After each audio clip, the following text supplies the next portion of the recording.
All right, what's up, everybody? This is going to be a fun episode of Ignite. We're going to pivot a little bit. Usually we're talking about patient acquisition for multi-site provider groups. And today we get to talk about senior living, which is fun because we're the sandwich generation, aren't we, Kristy? We've got the parents to care for. We got our kids to care for. So this is really vital. Kristy Ruppe Craddock, welcome to Ignite.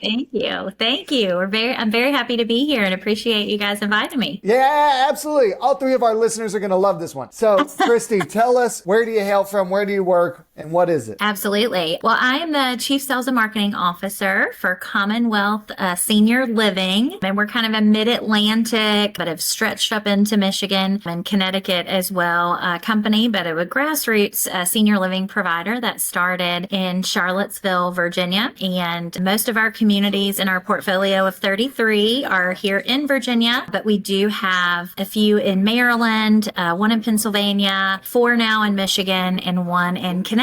So we offer assisted living, independent living, and memory care services. I love it. I love it. And I'm not as familiar with your space. Tell us, in 2024, what are some of the biggest challenges that are impacting senior living and acquiring residents? What's going on?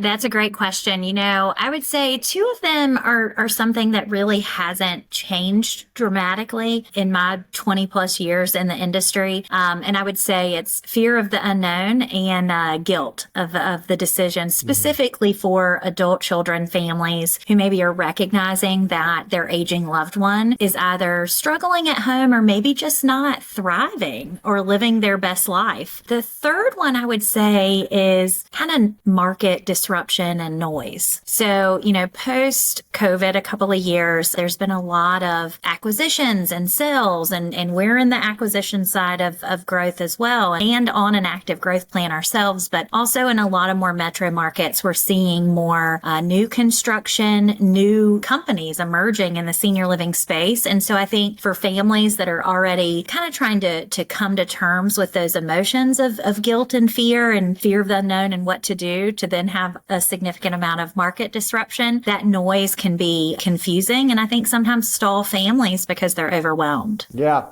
And the guilt has got to be incredible. I don't know that there's a time. It's good that you know that. First of all, you can articulate the issues that your business is seeing, and a lot of marketers can't do that. Have you done focus groups? You've just been in the industry that long. How do you have that so well defined? Gosh, all the things, my own personal journey. I have lost my father, and my mother is in the age demographic and lives in a 55 plus neighborhood now myself. So I know it from a personal standpoint. I certainly grew up in the industry right out of college, started in senior living, and that's all I've done for the past, it's really almost 25 years, but we don't have to do math that hard today. But then yes, on, the focus groups as well. That's one of the things that I really love getting to do, is going out into some of our markets and sitting and listening to real families and real seniors and what they're going through and kind of what their thought path is. And while I think there are a lot of similarities and nuances of what today's customer is feeling and going through compared to same things we heard 25 years ago, there's just more stress around it because our lives are more complicated now than what, they were 20 years ago, right? And there are more options. So more doesn't always mean better, right? It can really compound that emotional journey for families for sure. Yeah, absolutely. And you've got 2 clients, which complicates your job even more. I imagine you have the actual residents that are looking for themselves, and then you have the adult children. How do you divvy that out? How do you define the customer journey for both? How do you run 2 separate marketing how do you do all that? Yeah, it's not an easy one. But, it's good, fulfilling work, right? So the adult child or adult family member, their journey certainly is nuanced with similarities with the senior, but it definitely looks different. And it really starts with even, priorities and, the things that they're looking for a loved one versus what the senior themselves are looking for. So top priorities for families oftentimes is security and peace of mind for them that their loved one, their most valued, treasured family member is getting the best care, the best support, and living their best life, right? So sometimes that has a financial component. Sometimes it's safety, security. Oftentimes it is, knowing that they're engaged. And when I use the word thriving and living their best life, for the senior themselves, their journey can look a little bit different because they're grappling with not wanting to be a burden on other people. And they're focused on, am I going to fit in? And oftentimes seniors have lived either by themselves or in a more traditional sense with a spouse, often in the same home, just like my mother for, 40, 50 years. And then the thought of doing something different and then moving somewhere that has folks they likely don't know. So it's two completely different journeys and priorities. And we have to be able to speak to both of those. On the digital front, our customer is more the adult child because that's what we do, right? We go online to look up and ask questions that are really big life questions, as well as where did this word originate, right? Yep. For me, I'm definitely that sandwich generation where I'm having to Google some of the words that my daughter comes home and uses. And I'm like, what is it? We're slaying it right now, Kristy. And should I be concerned that my child is getting rizzed up at school? I don't know. I have to go to Google to tell me these things or ask Alexa. And so even with big life decisions, the adult child journey typically is going to start online and asking what to me, who's worked in the industry for so long, may seem like basic questions, but they're the questions that burn in the minds and the hearts of families that are faced with, now that I have an aging loved one, what do I do to walk this journey with them? Because less than 1% of our population in this country understands what senior living even is and what it does and what it doesn't do. And so you find yourself walking that path or down that journey because you either work in it or you're living through it with a family member now. Let's talk more and then we'll go into how do you reach the actual client, but we'll talk first adult children. And so you said digital. So what does that mix look like for you digitally? I'd like to cover that first. Sure. So, we've done a lot of research as well as, both through our digital partners and then what our customers tell us. Like, what are those burning questions on the very front end of the journey? And one of the things that, or a couple of the ones that have been very consistent over the last few years is, how do I pay for it? What does it cost? Like really the very basic beginning steps of cost.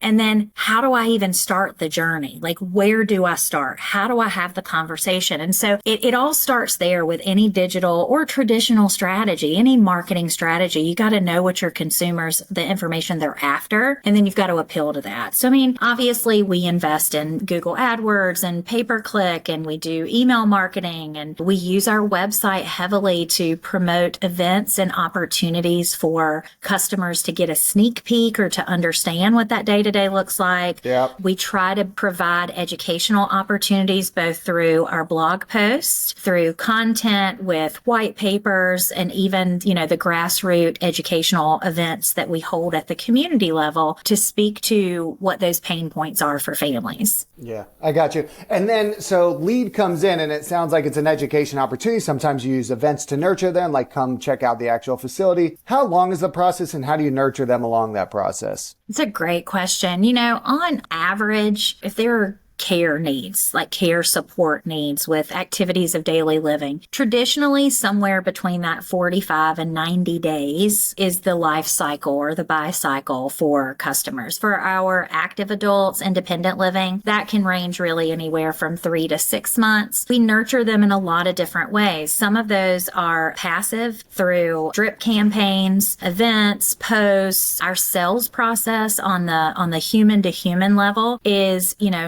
not emailing just like a body of words and text, right? Incorporating videos, sending photographs, especially for those families that may be looking from afar. But really the magic happens, Alex, when a family can physically come and experience what it looks like, feels like, and engage with actual consumers, engage with family members that have loved ones there, engage with residents, making that person-to-person in-person connection. I don't think that will ever be replaced in our lifetime. Now, how we make those connections obviously have evolved over the years with technology and, being able to provide them anonymous assessments and surveys online and having, super clear transparency on cost and what they can expect with us. But the nurturing is multifaceted. I mean, it typically takes at least 20 to 30 individual, unique touch points from the first inquiry to when someone actually makes the decision.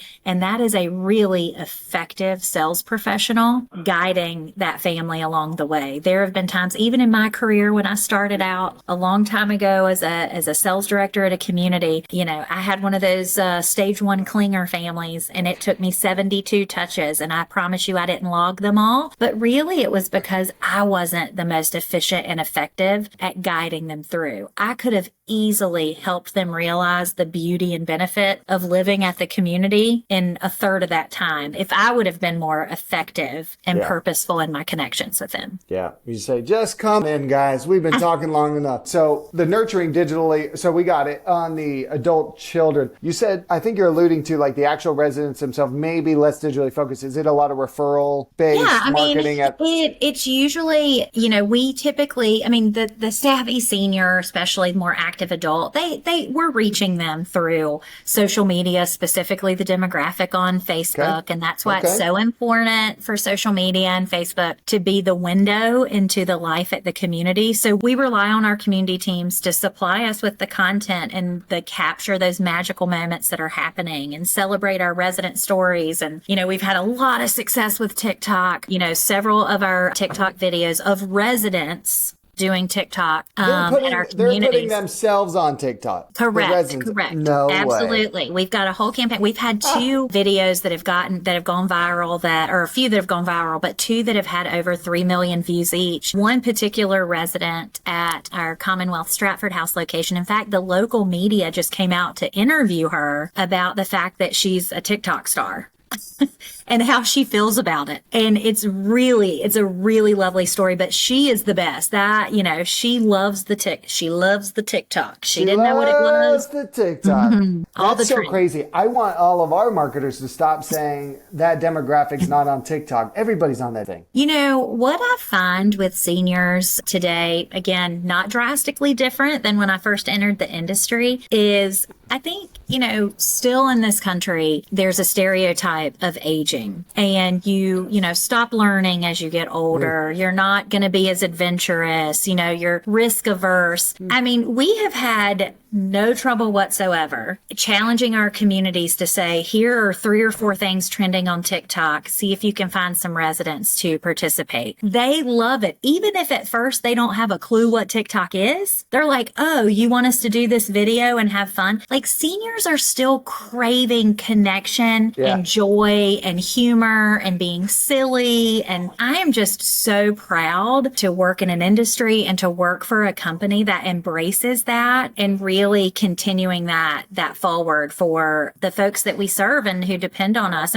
Family members are shocked when they're like, I'm sorry, my mom did what on TikTok? But I think it's great. Like, I've put my own mom on TikTok. Like, I'm like, oh, you got this. Just say this or just do this or whatever it is. And it's just, it's another way to, I think, bridge the generational gap as we continue to, to move forward and advance with technology and other ways to stay connected through, socials and digital platforms. You said it well. It can be used as a way to stay connected. Oftentimes we get too carried away and then we just are death scrolling at night instead of talking to our spouse. But, it can be used in moderation to form connection and have some fun. And that's cool. And so, all right, grandma goes viral. What do you do with it?